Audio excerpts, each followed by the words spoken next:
Sir నేను ఒక party తరఫున పనిచేసి ఎంతమందిని చంపేశాను సార్. ఇప్పుడు 2 రోజులు మీ వాక్యం విన్నా, నా భార్య అంటే నాకు ప్రేమ వచ్చేస్తూ ఉంది, నా పిల్లలంటే నాకు ప్రేమ వచ్చేస్తూ ఉంది. నేను ఆ పార్టీని మానుకోవాలనుకుంటున్నా, ఆ పాపాలు విడిచిపెట్టాలనుకుంటున్నాను సార్. నేను ఆ పాపాలు విడిచిపెడితే నా పార్టీ వారే చంపేస్తారు, లేదా నేను చంపిన వారు నన్ను చంపేస్తారు. నన్ను ఏం చేయమంటారో చెప్పండి అని. నిజంగా ఇది ఒక పెద్ద సమస్య. నేను అన్నాను, బాబు బైబిల్లో ఒక మాట ఉంది, కత్తి పట్టుకున్నవాడు కత్తితోనే చనిపోతాడని. ఏ రోజైనా నువ్వు చంపావు కాబట్టి వాళ్ళు చంపుతారు, అది ఖాయం.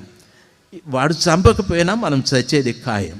ఒక పని చేయి, కత్తి మానేసేయి, ఈ బైబిల్ పట్టుకో, బైబిల్ పట్టుకొని చదువు, ప్రార్థన చేయి, బైబిల్ చదువు, ప్రార్థన చేయి, బైబిల్ చదువు, ప్రార్థన చేయి, ఈ కత్తి పట్టుకో అనని.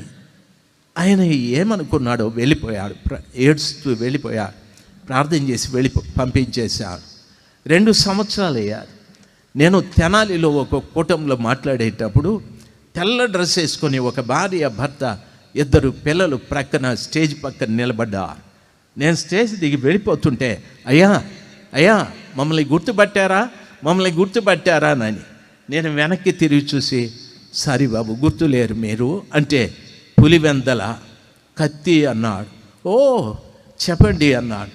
సార్ ఆ రోజు నుండి నేను కత్తి వదిలేశాను సార్, బైబిలే చదువుతా ఉన్నాను, బైబిలే చదివాను, ప్రార్థన చేసుకున్నాను, బైబిల్ చదివాను, ప్రార్థన చేశాను.